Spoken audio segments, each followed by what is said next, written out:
नमस्कार साथियों, मैं मिथिलेश सिंह ज्योतिष की चर्चा में आप सभी के बीच हाजिर हूं। इसी के साथ आप सभी से आग्रह करता हूं, चैनल को सब्सक्राइब करें, लाइक करें और शेयर करें। आज तुला लग्न की बात होगी। तुला लग्न एवं मेष राशि होने पर सूर्य की दृष्टि जब चंद्रमा पर होती है तो किस प्रकार के प्रभाव देखे जाते हैं। इस दृष्टि प्रभाव के कारण जातक का लग्न चार्ट किस प्रकार से प्रभावित होता है, जातक का मन किस प्रकार से इस दृष्टि प्रभाव के कारण प्रभावित होता है, इन सभी बातों को समझने का प्रयास करेंगे। तुला लग्न एवं मेष राशि, इसका मतलब है जातक का जो लग्न चार्ट होगा उसके पहले भाव में 7 नंबर लिखा होगा। आप सभी जानते हैं 7 नंबर राशि तुला राशि होती है और पहले भाव में 7 नंबर लिखा होना बताता है कि जातक का लग्न चार्ट तुला लग्न का है। साथ में मेष राशि तब बनेगी जब चंद्रमा जहां पर 1 नंबर लिखा होगा वहां पर विराजमान होंगे। तुला लग्न के चार्ट में 1 नंबर राशि बनेगी सप्तम भाव में, वहां पर चंद्रमा विराजमान होंगे। इस प्रकार से माना जाएगा कि जातक का लग्न चार्ट तुला लग्न एवं मेष राशि का लग्न चार्ट है। साथ में सूर्य की दृष्टि चंद्रमा पर, सूर्य की दृष्टि चंद्रमा पर तब होगी जब सूर्य लग्न भाव में ही तुला राशि में होकर विराजमान होंगे और वहां पर बैठकर अपनी 7वीं दृष्टि से सप्तम भाव पर दृष्टि प्रभाव डालेंगे। साथ में चंद्रमा के ऊपर भी अपना दृष्टि प्रभाव डालेंगे। तुला राशि सूर्य की नीच राशि मानी जाती है। सूर्य वहां पर नीच के हो जाते हैं और अपनी नीच राशि में बैठकर सूर्य दृष्टि प्रभाव सप्तम भाव पर डालेंगे। इसको समझने का प्रयास करते हैं। तुला लग्न का मतलब है जातक के लग्नेश शुक्र होंगे। शुक्र के प्रभाव में जातक का मूल व्यक्तित्व रहेगा। जातक गूढ़ ज्ञानी होगा, रहस्यवादी ज्ञान को समझने वाला होगा, परिस्थितियों के अनुसार तौलकर व्यवहार करने वाला तुला लग्न का जातक होता है। आकर्षक होता है, लोगों को अपनी ओर आकर्षित करने की क्षमता तुला लग्न के जातक के अंदर देखने को मिलता है। कद काठी से भी आकर्षक होता है तुला लग्न का जातक। साथ में हम ये कह सकते हैं कि जो भी तुला लग्न का जातक होता है वो ग्लैमरस इंडस्ट्री से आकर्षित होता है, उसमें जाने के लिए लालायित रहता है। और साथ में हम यह भी कह सकते हैं कि ऐसे लोग जीवन में लग्जरी लाइफ को जीने का प्रयास करते हैं, लग्जरी लाइफ को जीने वाले होते हैं। साथ में जीने के लिए जो भी लग्जरी चीजें हैं उन सब को प्राप्त करने का प्रयास करते हैं और प्राप्त करते भी हैं। साथ में यहां पर हमें यह देखने को मिल रहा है कि सूर्य तुला लग्न के चार्ट में एकादश भाव के स्वामी ग्रह होकर लग्न भाव में जाकर विराजमान हो रहे हैं। लग्नेश का संबंध लाभेश से हो रहा है, लग्न भाव का संबंध लाभेश से हो रहा है, लाभ भाव का संबंध लग्न भाव से बन रहा है। साथ में इस लग्न चार्ट में चंद्रमा की जो भूमिका है 10वें भाव के स्वामी ग्रह के रूप में है। कर्म भाव के स्वामी चंद्रमा है जो 7वें भाव में जाकर मेष राशि में विराजमान है। मेष राशि में होने के कारण हम ये कह सकते हैं कि चंद्रमा के ऊपर मंगल का नियंत्रण होगा। मेष राशि के स्वामी ग्रह मंगल होते हैं, मंगल के प्रभाव में चंद्रमा होंगे। ऐसे कंडीशन में हम ये कह सकते हैं कि जातक एग्रेसिव स्वभाव वाला होता है, ऊर्जावान होता है, धैर्य की कमी देखी जाती है, स्पोर्ट्स के क्षेत्र में भी अपनी भूमिका देने वाला होता है, किसी भी कीमत पर हार नहीं मानने वाला होता है, उसे हारना पसंद नहीं होता है। और हम ये भी कह सकते हैं कि ऐसे लोग क्रोधी स्वभाव वाले होते हैं। थोड़ी सी अहंकार की भी प्रवृत्ति इनके अंदर देखने को मिलता है।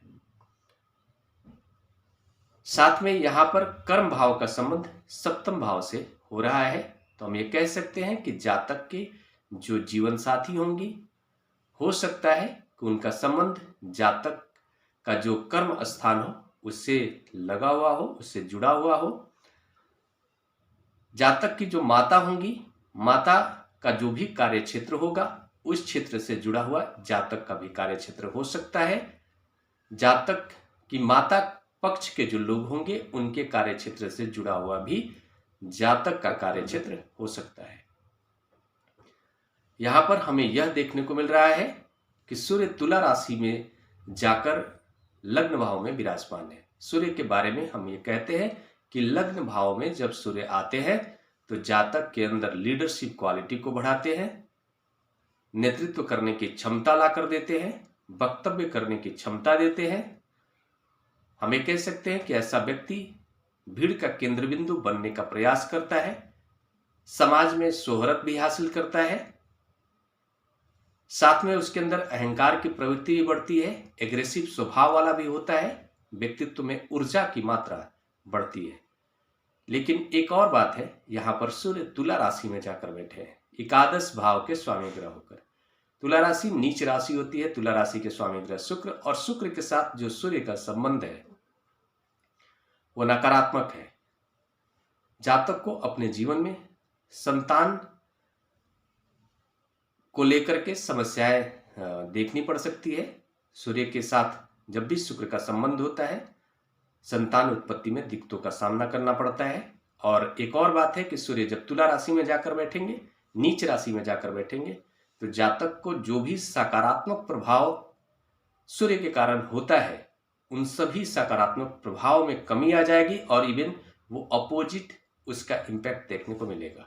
जैसे नेम फेम के बारे में हम ये कह सकते हैं कि ऐसा जातक समाज में उसका इमेज गिर सकता है, उसके मान सम्मान में गिरावट आ सकती है, बदनामी हो सकता है।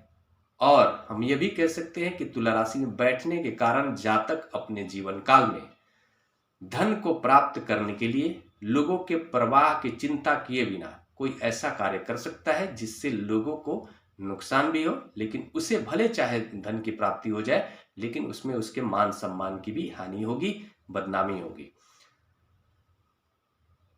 तुला राशि में बैठने के कारण जातक के व्यक्तित्व में विशेष लेवल का अहंकार आ जाएगा और क्रोध भी आएगा। और तुला राशि में बैठकर, नीच राशि में बैठकर जब चंद्रमा पर उनका दृष्टि प्रभाव होगा तो ये थोड़ा ज्यादा नकारात्मक होगा। ऐसे कंडीशन में जातक का माता के साथ वाद विवाद बढ़ सकता है, उनके स्वास्थ्य पर भी प्रतिकूल प्रभाव पड़ सकता है। जातक खुद बहुत ही गुस्से वाला स्वभाव का हो सकता है, मन नकारात्मक रूप से प्रभावित हो सकता है, बहुत ज्यादा चिड़चिड़े स्वभाव वाला जातक हो सकता है। और इन सारे नकारात्मक जो प्रभाव है ये जातक के कार्य क्षेत्र में भी नकारात्मक रूप से अपना प्रभाव डाल सकते हैं। चंद्रमा यहां पर बैठकर सप्तम भाव में बैठने के कारण हम ये कह सकते हैं कि केवल सप्तम भाव में चंद्रमा के बैठने के कारण जातक को जीवन मतलब हम ये कह सकते हैं कि जीवन साथी के साथ भी संबंधों को मधुर बनाने में इनकी भूमिका हो सकती है। माता के साथ भी मधुर संबंध हो सकते हैं। लेकिन मेष राशि वाले जो भी जातक होते हैं उनके बारे में यही कहा जा सकता है कि माता के ऊपर अपना वो नियंत्रण रखने का प्रयास करते हैं। और यहाँ पर चंद्रमा जब बैठेंगे सप्तम भाव में तो हो सकता है कि पार्टनरशिप में जातक को लाभ होना चाहिए था, लेकिन यहाँ पर परिस्थितियां बदल जाएंगी क्योंकि तुला राशि में होकर सूर्य जब दृष्टि डालेंगे तो ये सारे क्षेत्र नकारात्मक रूप से प्रभावित हो जाएंगे। जीवन साथी के साथ भी नकारात्मक प्रभाव देखने को मिलेगा, संबंधों में वाद विवाद की स्थिति को खड़ा कर सकता है, बहुत ज्यादा वाद विवाद बढ़ा सकता है, घर में कलह की स्थिति को बना सकता है, लड़ाई झगड़े करवा सकता है। ये सारे नकारात्मक प्रभाव जातक को देखने को मिल सकता है। जातक को जो जीवन में धन प्राप्ति के जो रास्ते होंगे हो सकता है कि वो अनैतिक हो सकता है। ऐसे कंडीशन में हम ये कह सकते हैं कि जो भी नकारात्मक प्रभाव है, इन प्रभाव से बचने के लिए जातक को निरंतर गायत्री मंत्र का जाप करना चाहिए, महामृत्युंजय मंत्र का जाप करना चाहिए और शिवलिंग पर जल अभिषेक डेली करना चाहिए। अगर वो करता है तो राहत जरूर मिलेगी। जो भी प्रभाव बताया गया ये सामान्य प्रभाव है। इन सभी प्रभाव में कमी या बढ़ोतरी दोनों देखा जा सकता है।